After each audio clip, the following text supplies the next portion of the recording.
my presentation, I would like to thank the GYC organization for this incredible opportunity of achievement. And I would also like to give a very special thanks to everyone who has helped me come this far in the Global Youth Challenge. So to those of them who are listening, thank you. Now, imagine. Yes, close your eyes and imagine that tomorrow you wake up to a world where artificial intelligence has healed all of humanity from every form of disabilities. Now, open your eyes up again and look around you. Look at your local parking lot where there is special parking for the physically disabled. Look at local schools where special ed teachers are striving to help their students. Which world would you want to live in? Hi, my name is Zaynab Hussein, and I'm an 8th grader at Ahl al-Bayt Islamic School. I chose the Global Youth Challenge because I'm always looking out for new opportunities and challenges. The subtopic of AI and the future of humankind that I chose to talk about was AI in healthcare. I chose this topic because I believe that healthcare is an astronomically important factor in our lives, and that it is one of the very pillars that hold up the roof of life itself.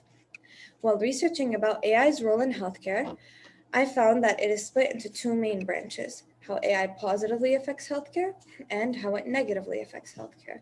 And by the end of my research, I found that one branch is sturdier and more fruitful than the other. My thesis is that AI can pose a great danger to our health when blindly trusted. However, the exploration of its potential to aid the disabled is mandatory. AI is currently helping disabled people to function. One real-life example of this is Caden Bowen.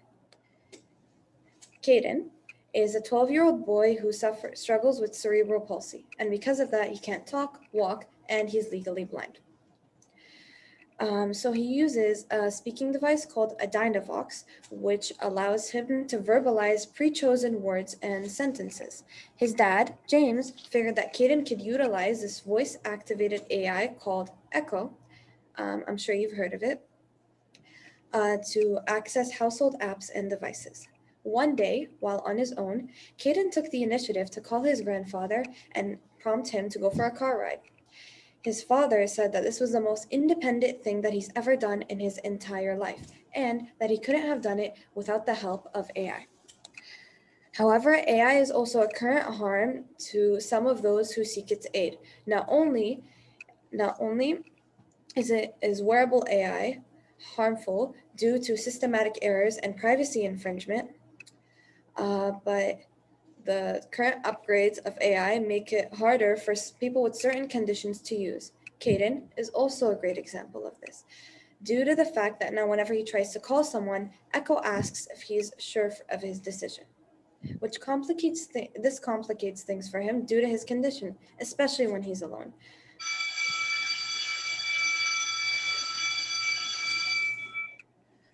Excuse me.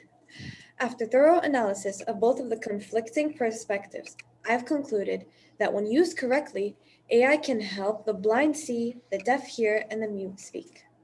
However, when used incorrectly, it can do the complete opposite.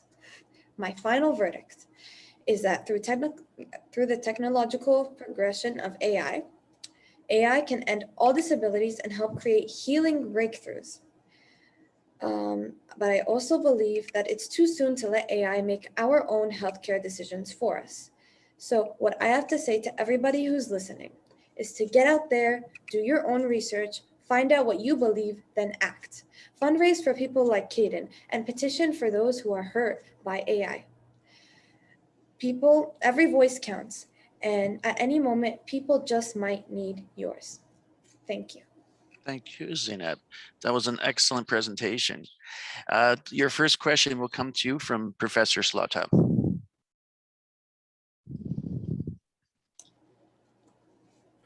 Hi, Zaynab.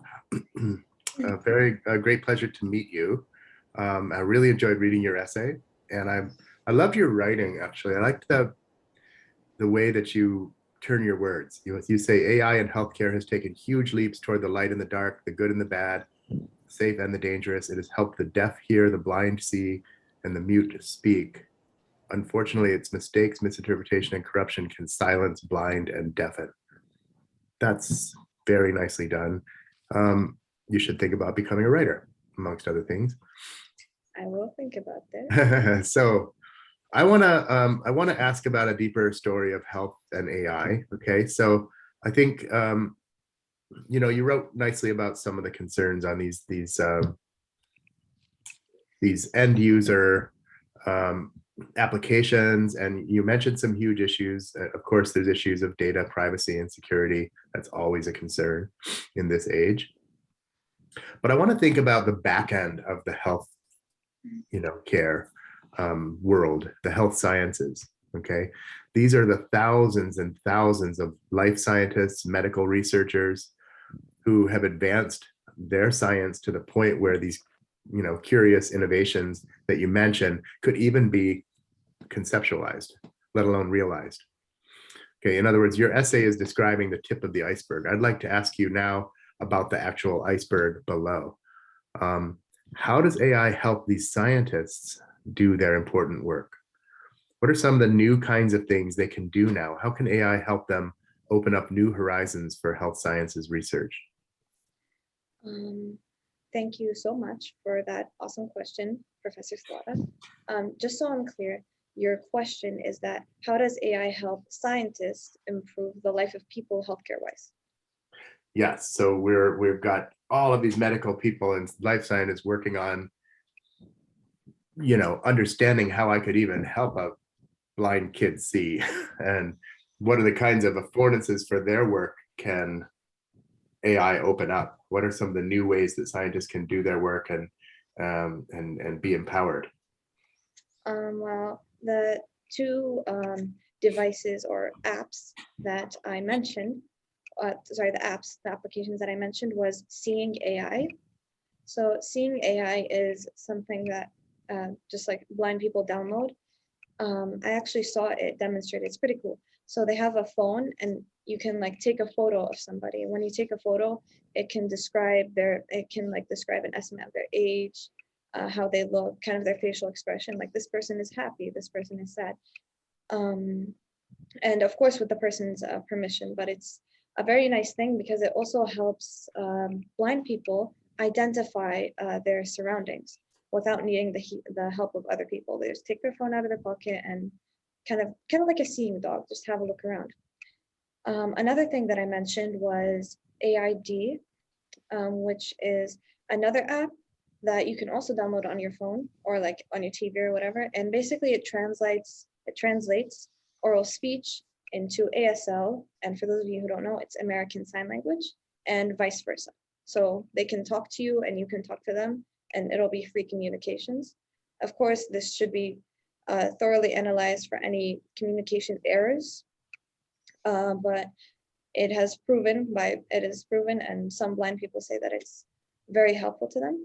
Another thing that I did not mention in my essay was very advanced hearing aids. The advanced hearing aids, they are taught to take sounds and amplify them not amplify like in a hurtful way, but amplify them for the person who can't hear. And it's taught which sounds to hear and which sounds not to hear. And certain hearing aids are tested with over 12 million sounds. And this helps them sort of sort them out, figure out what the aspects of speech are to analyze that. And yeah, that really helps. And I just wanted to say one last thing, that it's not really how these applications or devices help the scientists. It's mostly about the engineers, really, because there are so many engineers to work on hearing aids that can actually open up those doorways for people who can't hear. So scientists obviously have an amazing role of predicting and stuff like that, but it's a mix of engineering and science. So yeah. Okay. Just to point a few that you mentioned there, like I would recognize computer vision. I would recognize pattern recognition, machine learning. I can imagine all kinds of modeling. These are all tools that these scientists and engineers would use. And I think it's important to know that when we see these kind of breakthrough devices show up, that there's an entire community of knowledge workers out there that are using these tools and giving the kind of fruits of their labors out to the world. Yeah. So thank you very much for your contribution.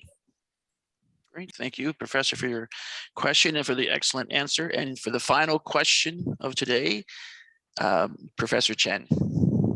Okay, thank you very much. It's my great honor to be the final judge to ask you questions. I think it is a very interesting analysis on healthcare AI. I'm just wondering, do you believe that the current AI in healthcare, which is still problematic, can create some kind of unexpected kind of results? But do you believe that the improvement of such kind of AI technology in healthcare can be perfect in the future? Like it's just a great kind of technology, and at the end of the day, we don't need doctors at all. Just everybody just being replaced, but we just rely on AI. Do you think that would be the scenario? So thank you for that amazing question, Professor Chen. So what I understood is you're asking that if I believe that in the future, AI's role in healthcare will be perfected to the point where you won't even need doctors anymore. Correct? Yeah. So A I believe that it. Oh, are you saying? Okay. No. Yeah. You are right. Your understanding is right. Yeah. Thank you. So I do believe that AI can progress to the point where it can help like thousands of people, and I do believe that I do believe that it can progress to a certain perfection. However, I do not believe that it can be perfected to the point where there is no more doctors. And to build onto this is the chaos theory, right? Life will always find a way, right? So new illnesses, new sicknesses, new points of fractures, new ways of getting hurt, injured, or feeling unwell. Even like advanced deep machine learning, like deep learning for AI, I don't think it could apprehend what most humans can't even apprehend, which is the chaos theory, which is how things will play out. Like you can always have a prediction, but like what happens in the future is not set in stone. So I do believe that that AI will become even partners with doctors, astronomically help them. But no, I do not believe that they can fully